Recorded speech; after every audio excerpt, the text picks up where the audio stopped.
and welcome to Against the Fence. This is the place to be if you are obsessed and passionate about the UFC, and this is your latest news, your MMA news.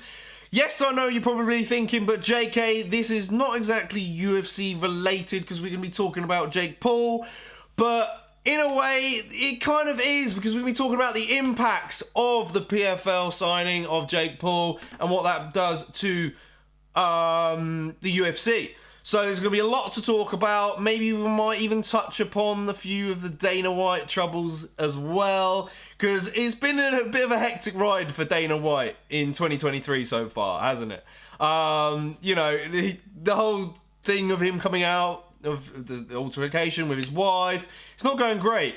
We've also found out a matter of hours ago, it might have been about an hour ago, that his Power Slap League show has been pulled from the network. I can't remember what network it was called, but I briefly came across it earlier. So that's been pulled. So it's not a great start. It's not. But we're going to be getting into the Jake Paul kind of stuff. So PFL have massively changed their business model from signing Jake Paul, in my opinion. And you got to ask yourself, well, why is that?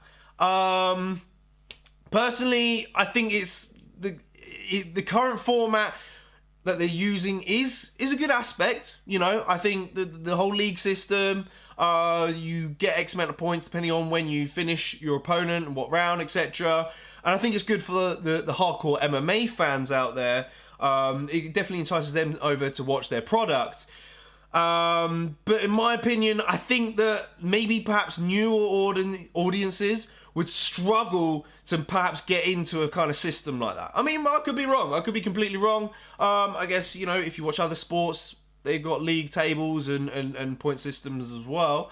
It is kind of a little bit different seeing it in the sport of MMA. But, you know, at the end of the day, if you're an organisation like PFL, like Bellator, like Horizon, you got to do things different to the big dogs. Big dogs, of course, being the UFC.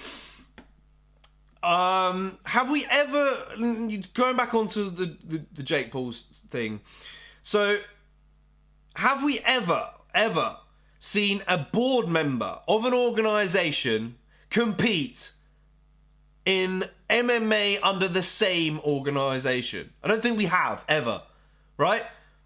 And it's kind of a little bit weird for me. It's going to be a bit baffling because you think, well, you know, if he's going to their Christmas dues every year, you know, he's going for a good old dance at the PFL staff party, then what's he going to be like when he's competing in the cage? It's a little bit suspect to me. You don't see Conor McGregor going to the staff dance at the UFC, do you? So, you know, just want to throw that out there because it's something that did come to my mind. It's a little bit of a question. Another thing is, we got to ask ourselves is, why has Jake decided to make this move? Like, why has he done it, really? Now, you could say, well, JK, it's because, you know, he wants to increase fighter pay and blah, blah, blah, blah, blah. Could be part of the reason. I'd be interested to get your thoughts, what you think is the real reason. But, you know, I personally think it's because he wants to attack Dana White and he wants to attack the UFC. You know, because he's done this time and time again. He has gone for a little bit of a dry spell, I'm not going to lie. But I think this is a perfect way for him to attack him. I really do. Or is it because boxing's just not really cutting it for him? He's had multiple cancelled bouts. Plus there's a lot of kind of business hurdles in boxing as well. Signing with the PFL would make things a lot easier. And even, you know, competing in MMA in hands down and as itself. Or is it because he has this type of personality where he just wants to be the biggest fish in the pond possible? You know? Because let's face it, yeah, he's very popular. He's a Disney kid who's gone through the ranks. He's, you know, a YouTuber. He's got all these kind of things that he's done, right? Businesses, etc. But going after someone as big as Dana White, is that going to make him a bigger fish? And I think that's personally in his personality. We got a chat coming in from our good friend James. He says, "Hi, why are we talking about Jake?" Now, we're talking about Jake. Yes, welcome in. If you're just joining us, we're talking about Jake because there's going to be implications to this signing from the UFC. That's basically the main topic about this. I'll obviously give you my opinions as well, but we're going to kind of start off by asking ourselves these kind of questions and breaking things down a little bit, because I know it's kind of weird. We're talking about the PFL for once, but I'll get to that in just a sec. But that's my opinions on why I think Jake's doing it. The ultimate question, of course, is what does the Jake Paul PFL deal mean to the UFC? Well, it simply means that the PFL will have access to more viewers and target a different demographic. Because Jake Paul, of course, his demographic is probably, 21 years of age and below. And I think that the main demographic or the highest demographic in MMA at the moment is got to be at least 23 and beyond and more. You definitely kind of see that, especially if you go to a UFC event. How often do we bump into 18, 19-year-olds, 15-year-olds?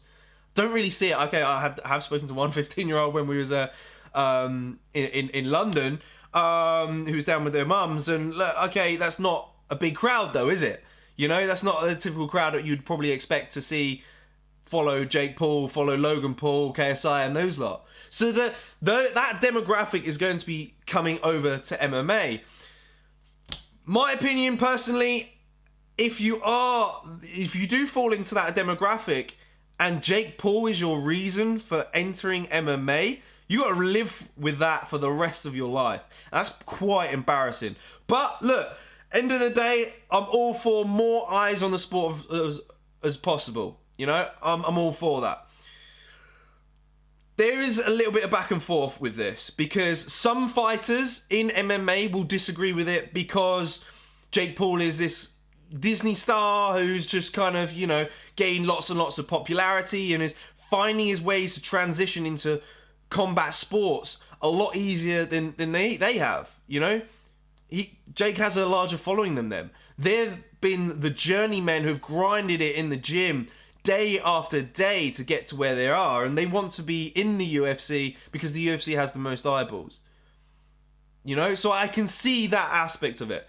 However, on the flip side, it's a plus side because the more views, there's just going to be more money for the rest of the fighters, right? So, it's a little bit of a double-edged sword, a little bit, Got a feel for the fighters. Everyone's going to have their different opinion. I might get to mine. I'm a little bit on the edge, on the fence with it, I kind of dislike the fact that Jake Paul is, he rose through the ranks easy. I prefer a journeyman. But, and I guess in a way you've got to think, it's hard. It's hard. I think personally that in a way it could be a little bit corrupt. And like I said earlier, since when have we had a board member of an organisation also fight in the same organisation? So, and I think, I believe that it could be due to his arrogance, Jake Paul's arrogance, but I kind of believe that he's a very money motivated person, which okay, most people are, but I think that's his main reason for, transcending into MMA and just being like this hated figure. He looks upon, you can tell he's idolised the likes of Floyd Mayweather and Conor McGregor, but those guys have gone through the grind, and it is a little bit insulting.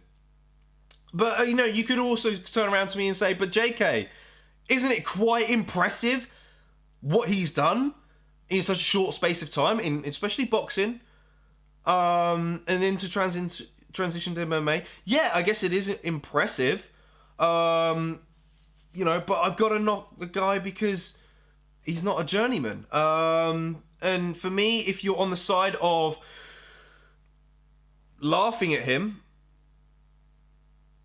then I go. It takes me back to the CM Punk thing, right? If you laughed at CM Punk, then you got to have the same energy with Jake Paul. Now, did I laugh at CM Punk when he came in? Not really. I was intrigued a little bit, but at the same time, he had like zero skills. So I was interested to see how well he would do in MMA.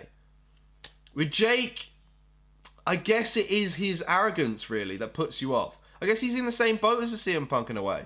He's not like other people like the Brock Lesnar's who's had, you know, wealth of experience in a particular discipline at one given time. He just come into it. Let's see. We've got a few more chats in. We've got James who says, "Who do you think he will fight?" I honestly don't know. It could be Nate Diaz. It could be. It could be absolutely anyone. It could be CM Punk. Like, do you know what I mean? It could be somebody like that, of that stature. Because if you're Jake Paul, you've gone through boxing, right?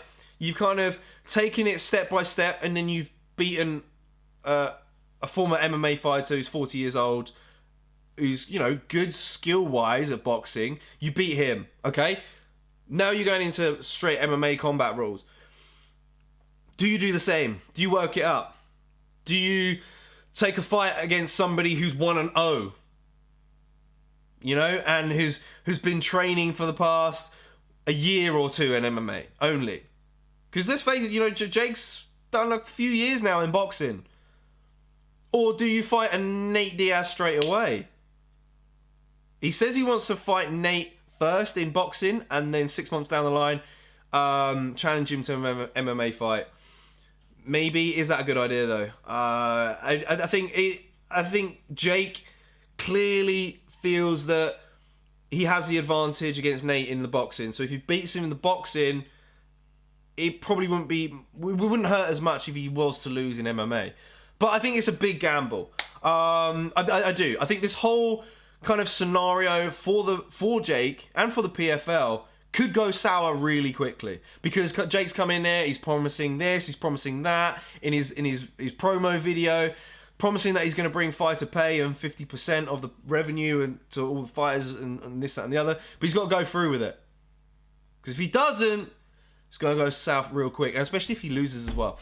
Sai says, they say competition is good for business. Do you think Dana thinks so? Well, look. That kind of brings me on to another point of mine, which I'm thinking is, I think it's good that other organisations can try and catch up with the UFC. I think it's good. It's good for the sport. I'm all for it. Because at the end of the day, later on, it's going to create these kind of dream matchups. You know, like we had in the past a little bit with the Jake Shields when he was killing it at Strikeforce, and then it was like, oh, what if Jake Shields was to come over to the UFC and fight GSP? It's the two best and baddest in two different organizations fighting each other, and that did happen down the line. So, and I can see maybe perhaps more of that happening. However, you know, the UFC's got to change their business model as well, and I think, and we'll get into that in a little bit in just a sec. You know, I think, in a way, Jake's movements on fighter pay can persuade the current UFC roster to jump ship. It's possible. We've been seeing it recently. Shane Burgos went over. Thiago Santos, just to name a few, have gone over to PFL because they fancy that $1 million prize money at the end of the tournament. With Jake Paul coming on board with the PFL, that just increases that tenfold. So, you know, we could get a split. We could see people running their contracts out with the UFC and jumping over to the PFL. And then therefore you're almost evening out the playing field. But I think it will be a lot of those veterans, the people who have been around the game for quite some time, who will jump ship first. Because the UFC are going to be like, okay, cool, fine. That's all right. We'll just get rid of you. We've done what we've done with you. We'll bring someone new into the fold. I guess cutting the roster down and gives more opportunity for higher fighter pay in the UFC. You know, and I think one take to get from this is that the UFC are still going to be the biggest dogs in MMA for quite some time. But the big question is, how long for? How long for? Is it going to be 5 to 10 years, or is it going to be 10 years plus? Or is it going to be even sooner? I don't know. Probably not. the UFC itself as an organization are growing worldwide. You know, they're making movements in Europe. We've seen that this past year. That was kind of Bellator's business model a little bit at one point. They do a lot of shows in Ireland, Italy, and then coming over to the UK more. So they were trying to, you know, take that from the UFC a little bit. But the UFC just kind of adapted in a way and go, well, you know, we're still the big dogs here. We're going to do what you're doing and just show things. I think the UFC will continue to sap up fighters who are 10-0 in record wise. You know, prospects who could be a huge problem. And because at the end of the day, those fighters are still their dreams are still going to be to end up in the UFC. You know, that's the ultimate dream, isn't it? It's not going to be necessary to go to PFL. I think people that will go to PFL or sign with PFL probably done their time in MMA, haven't quite made it to UFC. The UFC haven't knocked on their doors a little bit. You know, people, for an example, would be like the Chris Curtises prior, because he had a lot of fights with PFL, didn't he? Then he was signed to the UFC. You know, he had like 20x plus fights. So I think those fighters will probably stick around at PFL or sign with the PFL, maybe jump from Cage Warriors to PFL. And the UFC will just look at those kind of guys who, you know, are undefeated, 1 or 2 losses. Let's get to a few chats. Ash says, I was wanting CM Punk to do well, man. And yeah, I kind of guess I was as well. But again, it's because CM Punk was that humble guy. You know, we knew him from wrestling as well. Help with wrestling fans. Jake Paul's just this arrogant guy. Right then, sir, Sai, why will the move from Jake affect the UFC? Or so, I think he was on about me. I just kind of cleared that up.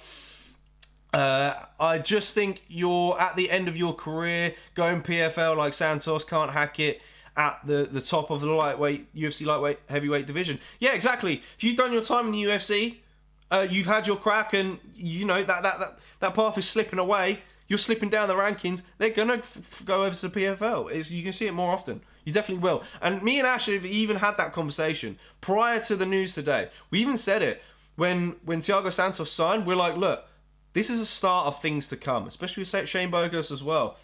We reckon Askarov might even make the jump. He's been quiet lately. He kind of wanted to take some time out of fighting. He was trying to jump ship. Sai says, so not good for Dana, but good for us. We get the benefits from promotions bettering themselves to stay ahead. Yeah, I think it is good. I do. What's Ash? Is Ash trying to get to me? I have got the comments. I've been presenting comments. Are they not coming up? Ooh, I don't know why that's no longer coming up. That's very weird. I did have comments coming up. I don't know where they've gone. Very strange. Maybe I closed the chat overlay by accident. That could be very possible. But yeah, let us know more of your thoughts, guys, in the chat, because it'd be interesting to get your thoughts on this topic.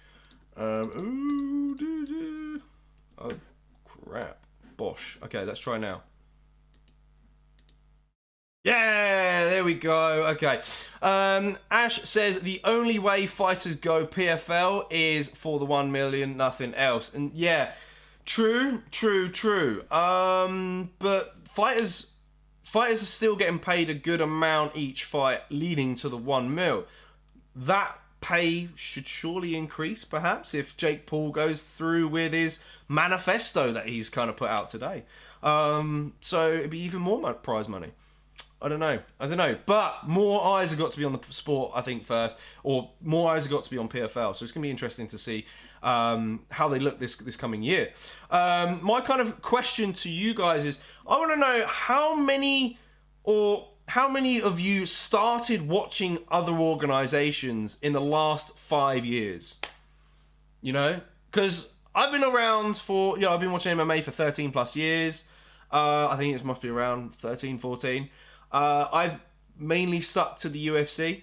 I've watched the odd Bellator fight, I must admit. Some intrigue me, but I don't watch it as often as maybe I should. I run this channel, so I strictly keep UFC basis stuff only. Before that reason, because I rarely have time to watch other organisations. But yeah, there'd be fights that intrigue me. Mighty Mouse, for example, at 1FC. You know, and is that something that can grow more often? Are people going to watch PFL, Bellator, 1FC more often? You know, I'm intrigued, because if you have just started watching those guys in the last 5 or so years, is this going to make you watch them more? Money Talk says Ash, absolutely, it does, and look, we're just gonna have to see.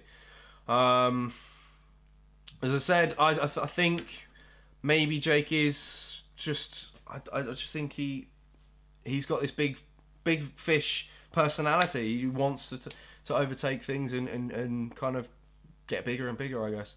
And I think that's the reason why he's doing it. All right, guys. Okay, amazing stuff in the chats. Don't forget to smash a like on the video if you haven't done so already. It'd be interesting to get your guys' thoughts and opinions as well, so do pop comments down below, and of course hit the subscribe button if you haven't done so already. In the description below after this video, check it out. We've got the link to the next Fight League. 2023 Fight League is coming, and it starts next weekend, so be sure to get involved with that. And of course, join us next weekend for our first watch along of 2023. We've got Nasruddin Imavov taking on Kelvin Gastelum in the middleweight division. We've also got Dan Ige taking on our man himself. Fucking, why is my brain gone? I can't even say his name. Why is it? I can't say his name. What? Oh God. Why is my brain's gone fried? It's literally because I'm speaking at like 1,000,000 miles an hour, running these shows, and my brain's gone to put. Who's Dan Ige fighting again? Come on, guys, hit me up. I can't think of his name. Why is it gone? Damon Jackson. Thank you, Si.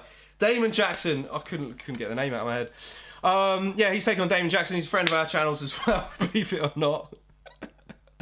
And he broke us the news of that fight as well a couple of watch-alongs ago. So yeah, you got to stay tuned for that reason, and get involved. We might have some few fighters joining us as well. All right, you guys have been amazing. Thanks for your comments in the chat, and have a good evening and look after yourselves. And we'll see you next weekend. Ciao for now.